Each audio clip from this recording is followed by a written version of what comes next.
for From Wilderness were all in place, I think, by the time I approached you with the idea of taking that first movement that we had done together at Premier Project Festival and expanding it into the full cantata, which is what I had hoped to do all along. I just didn't realize I'd have the opportunity. I think at Premier Project Festival, you make it very clear to all of the participants that, you know, we've all become part of the extended Choral Arts Initiative family, and we have a direct line to you if we have an idea for something that, you know, maybe we could do in the future.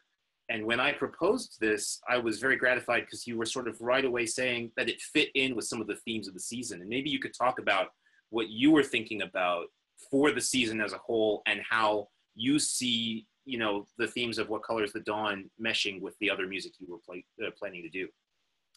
Yeah, so yeah, when we talk about a Premier Project Festival, I tell the participants each year that the best way to succeed and to really to do what you want to do as a composer is you have to share your vision with people, right? And so when you did that, I remember we hopped on the phone a couple months after Premier Project Festival, and you shared this idea. Now, normally when a composer shares an idea with me, that's a fantastic idea, but this next season and a half is already planned. So we're looking normally to maybe, you know, a year and a half out. But it just so happened that, you know, the piece, and when I think I asked you to send me the preliminary text first, and so I looked at the text and thought, oh, this is going to be perfect for our upcoming season. So it was kind of serendipitous in the sense that normally I would listen to you, hear your proposal, and say, great, let's start looking towards, you know, 2 years out. But, you know, all I had to do was basically trim away a couple pieces from our existing lineup for fall to make it fit. And it complemented the overall theme for this season, which is sort of the narrative thread throughout was a combination of things like our multicultural exchange, our place within the environment, exploration and discovery through our earthly landscape. And so it just seemed to be so perfect. And it also paired so wonderfully with Jeff's piece and the text that I had seen up to that point. So programmatically, it was so useful and timely when you reached out and said, here's the text, here's what I'm thinking. It really worked out perfectly.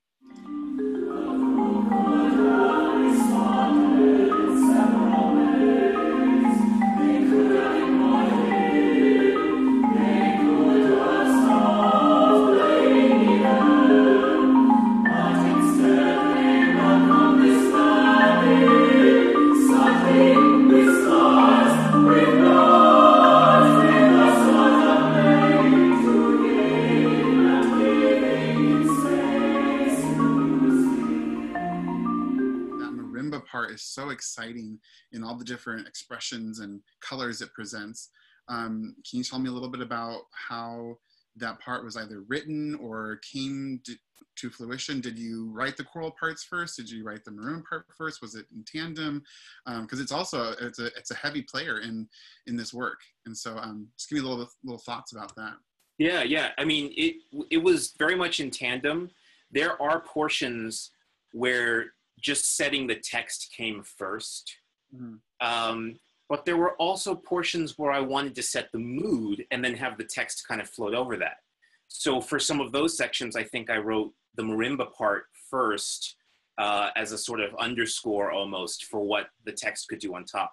I felt like the marimba really sets the scene and sort of shows us around the town first and gives us the feel and the flavor of where we are. It gives us that place and that sense of there's activity going on and there's life around us. And so I think that's really neat that the marimba almost is a character in and of itself, like Jeff was saying, and it sets that scene.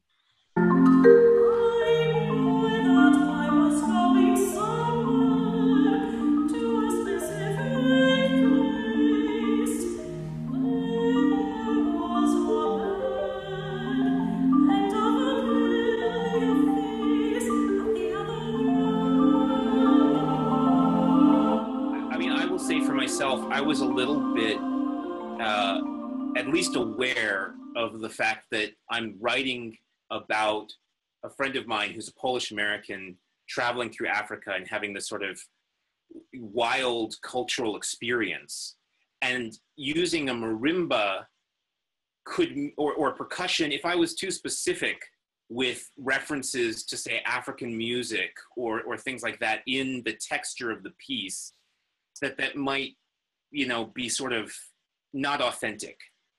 And I was very aware of that, not wanting to do that. So the marimba writing is really very much like a lot of the other marimba writing in my other music. You know, like an orchestral piece that I've written called Lemonade Battery starts with an extensive marimba solo for about a minute. And there's actually quite a lot of overlap in the terms of the style of the marimba writing.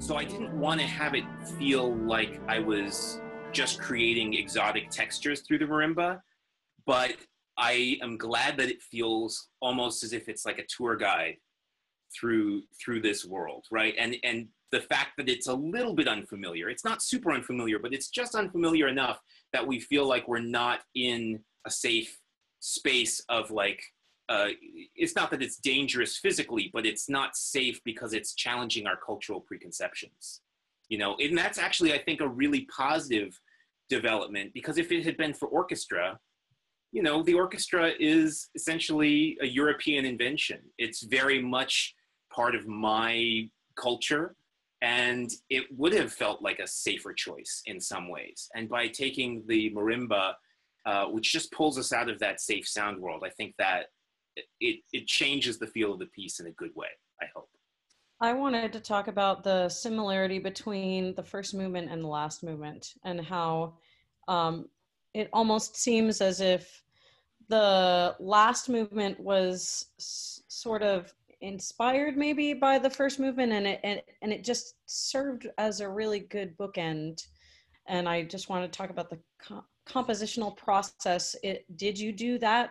Did you write that piece last, or did you write it next after the first movement? Because it really sounds like and feels like, although it's a perfect finale of the piece as a whole, it feels like it's much more connected to the first movement than to the middle movements.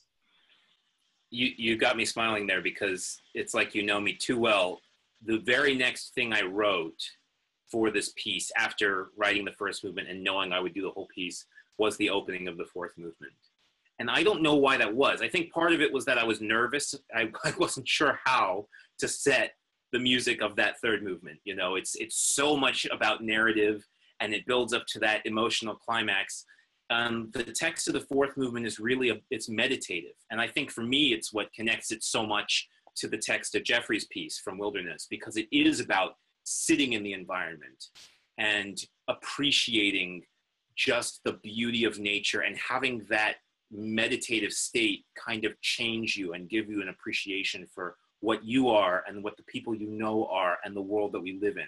So I think that's what I felt like I needed to go, where I needed to go next as a composer. And that's the very next thing I wrote, was the opening of that fourth movement. And it is also, interestingly, the opening of the fourth movement is about a minute of a cappella music. So after hearing the second and third movements, where there's so much marimba going on, you hear the fourth movement, and it does, I think, musically take you back to the first movement, and thematically take you back to the first movement.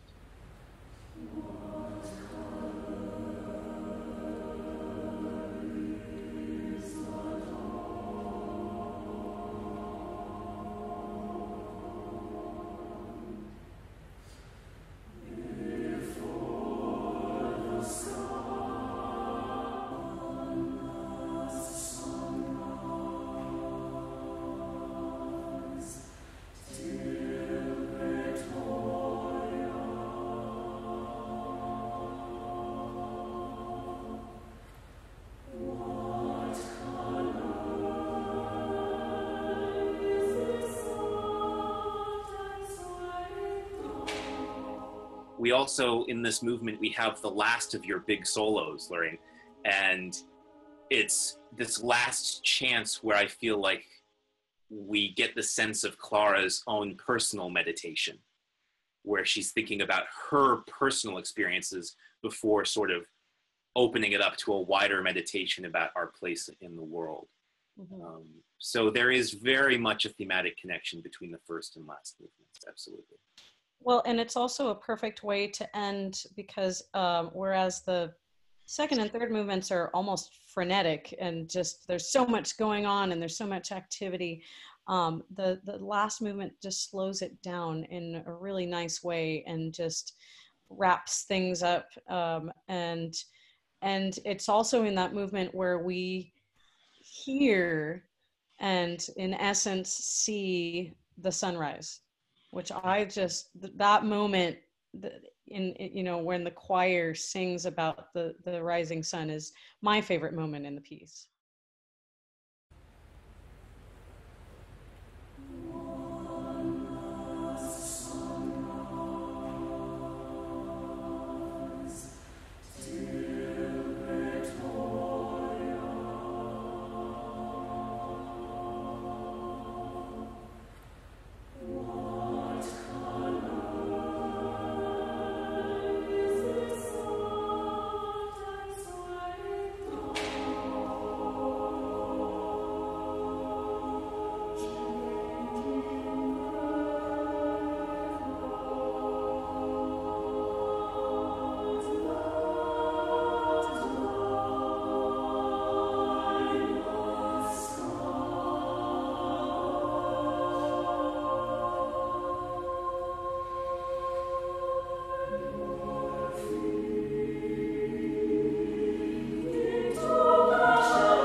Yes.